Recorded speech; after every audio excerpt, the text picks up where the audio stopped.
Greetings, beautiful beings. I am Melissa Knight. This is SOAR, Sacred One, Amplify Your Roar.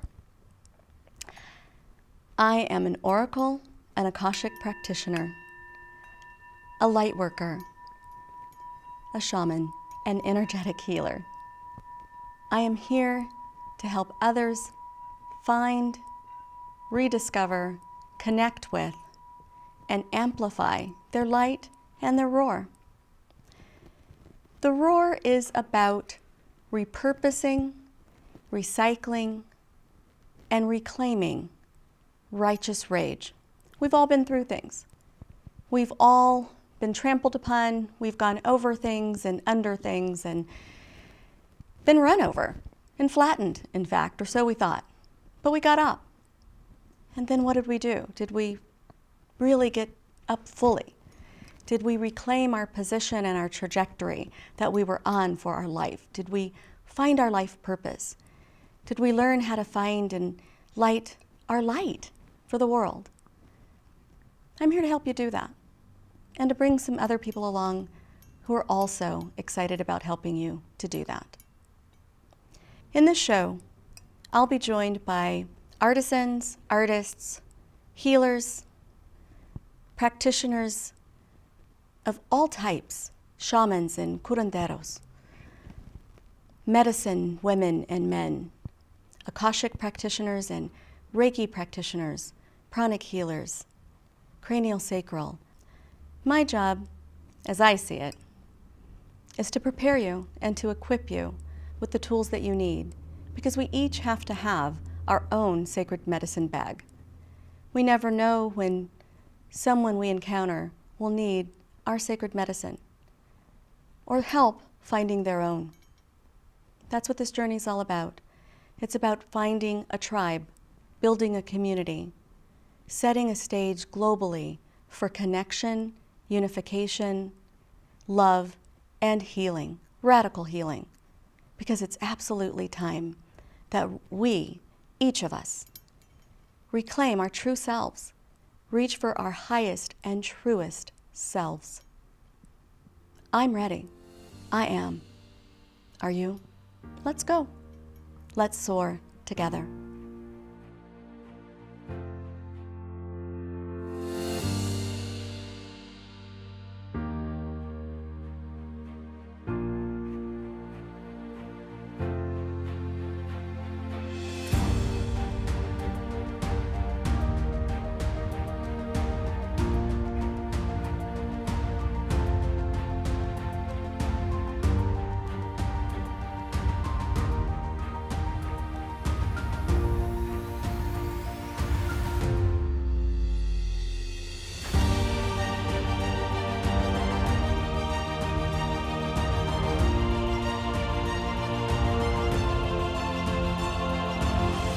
Thank you for joining us for another episode of SOAR with Melissa Knight. Deatra Lee is here, and we're going to talk about life purpose and journey. Thank you for joining us. Thank you for having me. You have been on quite a journey. I've known you for a number of years, and I'm really excited about, and I know you are excited about the work that you are doing, which is aligned with what you've always wanted to do, and you're really good at it. Thank you. Yeah, you know, when I was in high school, I actually have to go back a little bit further because I'm super old. And I have to say, actually, that you're good at everything. Oh, so that's probably part of what's hard about some things sometimes is making a choice when you really are, you've been good at every part of every career you've had at the top. So thank you for that. Remember when we were younger, you had to take home ec? Yeah. And so when I was taking home ec, I learned how to make macaroni and cheese when I was in the 7th grade. That was the best thing ever. I still use that same macaroni and cheese recipe. You're going to have to share that one. I like my macaroni and cheese recipe, but you're going to have to share that one. I've tweaked it a little bit, but I still start with that same thing that Mrs. Rice taught me so long ago. How cool. And I think that kind of, and then just growing up the way that I did, I loved food in more ways than one. But I love preparing it. I remember, you know, my grandmother's in the kitchen singing and cooking, and my mom did the same thing. And so I've always had a love affair with food. Do you love grocery shopping too? I do. I so do. Grocery shopping is my sanctuary. Right. I don't take kids. I don't do any of that. That's just, I walk every single aisle and have fun doing it. I mostly go at 11 o'clock at night because I don't want anybody to interrupt me either. Yeah, I like that piece. Okay. But in high school, I wanted to go to culinary school. But I was encouraged not to, by parents. And the way I grew up, even today, like, there's such a strong influence on my life. So Sure. I needed to do like the real thing, like traditional. You got to get a real job and do that kind of stuff. So anywho, I went to college. Went to college, did all of that. I've worked a lot of different careers trying to find my path. All corporate, all of that. I started working for the phone company, and amazing, but people were miserable. And people would come to work crying and sad, and I'm like, why are you here? Like, they're like, because the money's good. Oh, that was an epiphany. Because the money is great. And it was, and it provided for me and my 2 kids at the time, but I wasn't happy, and I was around miserable people. And so I did not want to spend 30 plus years working for a company and being miserable. Like, why do you do that? And Where's the quality of life in that? Yeah. Who wants to, if you have to work, let it be fun and exciting and something you want to do. But that journey allowed me to find a job working for a local nonprofit. Absolutely amazing. They hired me to do something simple like coordinate volunteers. I can do that. I like people. With your eyes closed. Yeah. People just are drawn to you. Yeah. So I did that and just really moved up. I stayed there for a long time. Don't even know how long. It was too long. Right. Like 15 years I was there. And did everything possible except for wear the title of CEO. And then I decided to work for myself by helping other people grow their businesses and things like that. Plan events. I did all kinds of stuff. Yellow dress. Yellow dress, yes.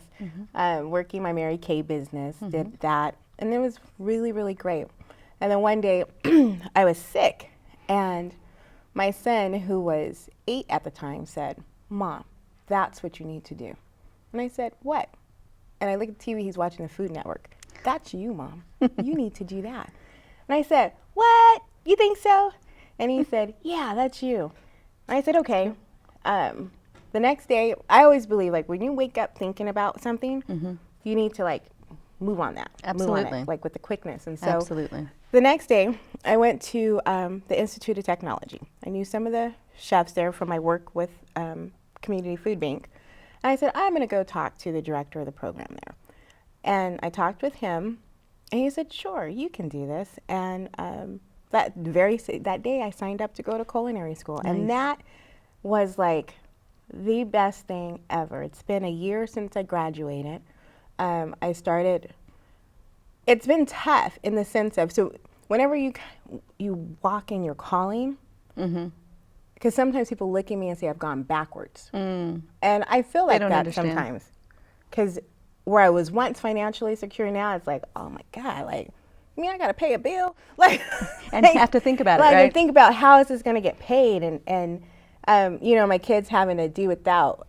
I rock my natural hair. It wasn't, people laugh at me because they say they love my hair, but it was very strategic. When I decided I had to work for myself, I could no longer afford $90 a week to get my hair done. And you know how we like to be slayed. And so I was in that shop faithfully every week, dropping $90. Like, if I'm going to work for myself, I cannot do that. And so that was it was selfish, but that's why I decided to go natural.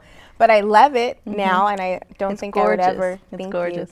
I don't think I would ever change it. Yeah. So, because we have such a strong connection to our hair. I was sharing with you earlier how I went out with girlfriends, and everybody loves their weaves and their straight hair, and they were like, "You should straighten your hair." And my daughter's like, "I'll do that for you," and I was so uncomfortable all night. And once I took a shower and the steam hit my hair, I was like, "Poof, I'm back!"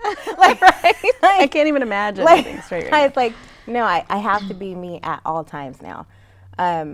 But when it comes to food, I think this space of mine is the happiest that I've been in my lifetime when it comes to work and career. Yeah. Outside of like outside of having kids and my Mary Kay and food, that is just Yeah. like I see that. That's the epiphany for me, right? I love it. But it's not easy to do it. It's not easy to like just trust your instincts. Like who at the age of 40 something decides, you know what, I'm going to give up a very great career just on a whim, and because I want to be a chef. But it's more than a whim. It's that calling is coming from inside you. It's not something that's fly by night. It's something that you've known. And when you look back at it, you were a child. That macaroni and cheese, recipe in high school. So it's that everything else was the distraction. This was the path, right? Yeah, I think this is what I was supposed to do a long time ago. Yesterday, I worked. I got to work at like 6. I didn't leave till after 5. Did a lot of different events. My thing was I was making tea sandwiches, and that's such intricate work. And but I spent probably 10 hours making these sandwiches. It was so much love, and I hope that those ladies today had a great time eating that. I'm sure. It's just it's soothing, it's comforting. So I'm slicing and I'm dicing, I'm doing. It's just comforting. It's peace and it's stress free. I totally get that. I put my music on. I depending on my mood, but when I have a lot of stuff to do, you walk into my little room. You have to dance if you're coming into my room. It's because the energy is high and we got a lot of work to get done. Yeah. But it's deep and it's passionate. So if I can do this at this age and work, 12, 16-hour days every day. With a smile on your face and be happy. It's good. Yeah. It's soul work. It really is. I mean, what could be more important than feeding people? And the love that we pour into that. Yeah, a lot of love goes into it. So, I'm excited about what lies ahead when it comes to just me following my passion. Right. So, everything seems to be coming. I mean, like literally everything in life seems to be coming together. My kids are doing great. And so am I. Yes, you are. Oh, I don't know. I was going to say something else, but. We've talked about restaurant and we've talked about food truck. The food trucks are wildly popular now. Yes, that's crazy to me. They are. Yeah, that whole notion of the taco truck that you wondered whether or not it was good or who. They're just gourmet food trucks is crazy to me. I saw a couple of weeks ago in LA next to a trendy breakfast spot, and the food was great. We'll have to talk about there was this omelet that amazing. But there was a boutique truck. This sister, shout out to Hava Monet, Blue Sugar is her business, and it was amazing. She'd taken a former hostess truck and just tricked it out. It was so cool. She had wood floors, and the racks were gold, and she had just really cool stuff, and just the mobility of that, and that's great. It was awesome. That outside of conferences or concerts or festivals and things, and to have some kind of upscale things and a particular niche and whatnot, totally cool. I could see you doing that with a partner one that is food, and Yes, I've thought I thought long and hard about that because I used to manage a food truck. It's hard work. It's hot, but I liked it, and it's mobile. Right. Where we live, they make it a little bit difficult. Just laws and rules and regulations about where your food truck can be, so they make it a little bit harder. But it's a great opportunity if anybody's thinking about starting something. It's a great starter because then you get to play around. You get to see who likes what, bring the food to people, and just kind of work out menus and things like that. Which was the route that I really wanted to go until an opportunity came up to have a space at a mall that's going to be brand new, and they build it out to fit you. So it's still like, the size of a food truck probably. No, it's a little bit bigger than that. But it's, I get a brick and mortar, which is really great too. And where it will be located at, it's a place that I have amphitheater, so there's entertainment coming in, and lots of other local eateries, so it'll be great. So the restaurant is called Southern Twist, so it's all things Southern, that I grew up loving with a twist. So just because my palate has evolved. Right, right. And you I know, like that. and people say, well, what do you twist it with? It could be anything. I love Asian. And so A little fusion. yeah, so I can, you know, I can twist anything. Asian is like the bomb, but you know, when you have, I do my homemade burger buns. So, you know, we're kind of focusing on burgers and then all the sides that we like. I am big on like my historical roots too, and like why we ate the way that we did. And so, you know, even in Africa, cassava leaves are like really big because that's what they have. It's a popular dish, but when you mix it with the greens that we like, it's a bomb. Wow. So, you know, that's the Southern twist that I talk like about. that. And I want to have a place where the conversation is started. Food to me is a conversation starter, and I want to have deep conversations with people. I don't, because it used to bother me that people looked at me a certain way. And so, and when I, like the negative side, but I'm really nice once you get to know me, but they saw the outward and thought, oh, well, maybe there's something wrong. But nobody asks those questions. Nobody bothers to talk. We can hate people, but you don't know why you hate people. Right. And so it's trying to figure out how do you break down the barriers. But the one thing you can always go back to is when people sit around a table with food and have the opportunity to talk and learn and grow and let that be that comfort space where you can ask questions. And the work that, you know, you and I have both done, people assume a lot about other people, you know, and oftentimes we assume the wrong things. That's right. But that's the place where I want people to come to, ask tough questions, and get the answers that they need. And the more I think about it, the more I really want that. I'm trying to build the brand of the restaurant around, you know, around that. Eat great food and have great conversations. I love that. That sounds and feels it feels right. It feels very warm and inviting. Yeah. That's a wonderful idea. Yeah. The other thought I had, and we'll close with this because I'm going to need to have you back on the show and probably with a couple of other sisters and to have a conversation that I think comes from that. And I was thinking as you were talking about the roots and the connection with family and food and Black women and just how important that usually is in our upbringing and lives and the joy of serving great food, cooking and serving great food to people we love. And yet there's this whole discussion around and discourse in Black community and Black men and Black women who, some who talk about not wanting to cook and, you know, that whole thing and what that's about. And yet, so what do we say to young women? I'm doing a speaking engagement with young middle school girls in the next week or so. And I have lots of freshmen in my classes and, you know, and it's, you know, sugar, follow your heart, you know, number one, right? But that piece about, you know, balancing that. And because I think that even the sisters that are saying that they don't want to cook, they're missing it. Yeah. They're either missing being able to do it or they're missing doing it. And they're just not in the right situation where they want to cook for somebody, but as soon as they are, they're going to want to cook and they'll want all your recipes, right? You know, or want us to cook something so they can look like they cooked it. No, you need to do it. We'll have you come back and do that. Thank you. That sounds great. So much. Thank you. Thank you for joining us. We'll be back soon with another chapter and another episode. Thank you.